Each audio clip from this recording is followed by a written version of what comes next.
नमस्कार दोस्तों, मैं हूं डॉक्टर कमलेश तलेसरा, इंटरवेंशन और vascular radiologist Bansal hospital Bhopal. आज हम बात करने वाले हैं बहुत ही सीरियस लेकिन common problem blood clots. Blood clots जिसे हम मेडिकल लैंग्वेज में थ्रोम्बोसिस कहते हैं, बॉडी के अंदर वेन्स या आर्टरीज में बन सकते हैं। ये क्लॉट्स अगर लंग्स, हार्ट या ब्रेन तक पहुंच जाए तो लाइफ थ्रेटनिंग हो सकता है। अच्छी बात यह है कि हम ब्लड क्लॉट्स को काफी हद तक प्रिवेंट कर सकते हैं, बस कुछ डेली लाइफ के मिस्टेक्स नहीं करना है। आज हम बात करेंगे 10 कॉमन मिस्टेक्स जो ब्लड क्लॉट्स होने की रिस्क को बढ़ा देती है। मिस्टेक नंबर 1, बहुत देर तक बिना हिले बैठे रहना। लॉन्ग आवर्स तक बैठना, जैसे ऑफिस वर्क, कार या फ्लाइट में, या लंबा बेड रेस्ट। ऐसे में पैरों में ब्लड फ्लो स्लो हो जाता है और स्लो ब्लड फ्लो ज्यादा आसानी से क्लॉट हो जाता है। इसीलिए इसे कभी कभी इकोनॉमी क्लास सिंड्रोम कहते हैं। तो बहुत जरूरी है ट्रेवल में हर 45-60 मिनट्स में खड़े हो सकते हैं तो खड़े होइए, थोड़ा चल फिर सकते हैं तो थोड़ा सा चल फिर लीजिए, और नहीं तो बैठे बैठे काफ को स्ट्रेच कीजिए। ट्रेवल के टाइम पानी अच्छे से पीते रहिए। मिस्टेक नंबर 2, अर्ली सिम्टम्स को इग्नोर करना। लोग अक्सर इन साइंस को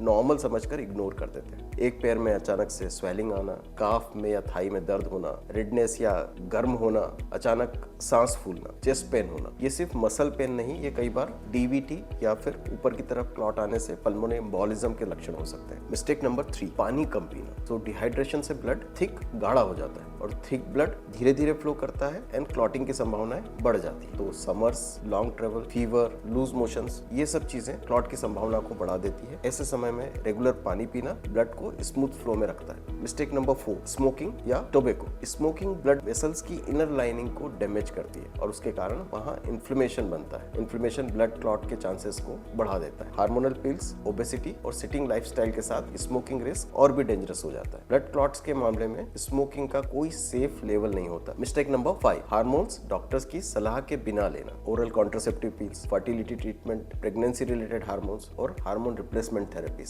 सब ब्लड को ज्यादा क्लॉट प्रोन बना देते हैं। ये रिस्क और बढ़ा देते हैं अगर पेशेंट स्मोकर हो, ओवरवेट हो, पीसीओएस हो, पहले क्लॉट हो चुका हो या क्लॉटिंग की फैमिली हिस्ट्री। हार्मोन्स हमेशा प्रॉपर मेडिकल इवैल्यूएशन के बाद ही लेना चाहिए। Coming to mistake number 6, surgery या इलनेस के बाद ज्यादा देर तक बेड रेस्ट करना, ज्यादा समय तक बेड रेस्ट में रहना। बड़ी surgery, fracture, paralysis, ICU stay, Covid के बाद क्लॉट का रिस्क काफी हद तक बढ़ जाता है। इसीलिए हॉस्पिटल में हम ब्लड थिनर्स, कंप्रेशन स्टॉकिंग्स और जल्दी से जल्दी पेशेंट को मोबिलाइज करने की कोशिश करते हैं। बेड पर ज्यादा देर तक रहने से डीवीटी का खतरा काफी हद तक बढ़ जाता है। Coming to mistake number 7, obesity और फिजिकल इनएक्टिविटी। ज्यादा वेट से पैरों की वेन्स पर ज्यादा प्रेशर बनता है, ब्लड रिटर्न स्लो हो जाता है और इन्फ्लेमेशन होने लगता है। एक्सरसाइज का नहीं करना सर्कुलेशन को और खराब कर देता है। तो रेगुलर वॉकिंग, वेट कंट्रोल और एक्टिव लाइफस्टाइल ब्लड क्लॉट की रिस्क को काफी हद तक कम करते हैं। Coming to mistake number 8, chronic diseases को प्रॉपरली कंट्रोल नहीं करना। So cancer, diabetes, heart disease, autoimmune disorders and covid के बाद इन सब में क्लॉट का रिस्क ज्यादा होता है। अगर ट्रीटमेंट रेगुलर हो, फॉलो अप ना हो तो क्लॉट साइलेंटली डेवलप्ड हो सकते हैं। Coming to mistake number 9, blood thinners या स्टॉकिंग जल्दी बंद कर देना, समय से पहले बंद कर देना। बहुत से पेशेंट्स पेन कम होते ही, थोड़ा रिलीफ होते ही मेडिसिन को बंद कर देते हैं। क्लॉट को पूरी तरह स्टेबल और डिसॉल्व होने के लिए कंप्लीट ड्यूरेशन ट्रीटमेंट जरूरी होता है। बिना डॉक्टर की सलाह के मेडिसिन बंद करना डेंजरस हो सकता है। Coming to last final mistake number 10, सोचना कि क्लॉट्स सिर्फ ओल्ड एज में होते हैं। तो आजकल हम देखते हैं कि 20s एंड 30 के पेशेंट्स में भी क्लॉट्स कॉमनली मिल रहे हैं due to long sitting jobs, long travels, smoking, hormones, dehydration, inactivity and obesity. Blood clots किसी भी एज में हो सकते हैं। सो किन मरीजों को या किन लोगों को ज्यादा अलर्ट रहने की जरूरत है? अगर आप रिसेंट सर्जरी से गुजरे हैं, प्रेग्नेंट या डिलीवरी के बाद का पीरियड है, कैंसर पेशेंट है, फ्रीक्वेंट ट्रेवलर है, डेस्क जॉब करते हैं जहाँ पे लंबी सिटिंग है, हार्मोन्स ले रहे हैं या पहले आपको क्लॉट हो चुका है, तो आपको एक्स्ट्रा केयरफुल रहने की जरूरत है। So to conclude, blood clots serious हैं लेकिन मोस्टली प्रिवेंटेबल भी है। सो मूव करते रहिए, पानी लगातार पीते रहिए, सिम्टम्स इग्नोर मत कीजिए और अचानक पैरों की सूजन या सांस की दिक्कत को लाइटली मत लीजिए। अगर वीडियो यूजफुल लगा हो तो लाइक और शेयर कीजिए, क्योंकि ये इन्फॉर्मेशन किसी के लिए लाइफ सेविंग हो सकती है। मैं हूं डॉक्टर कमलेश तलेसरा। सो दोस्तों, stay active, stay aware and stay healthy. धन्यवाद।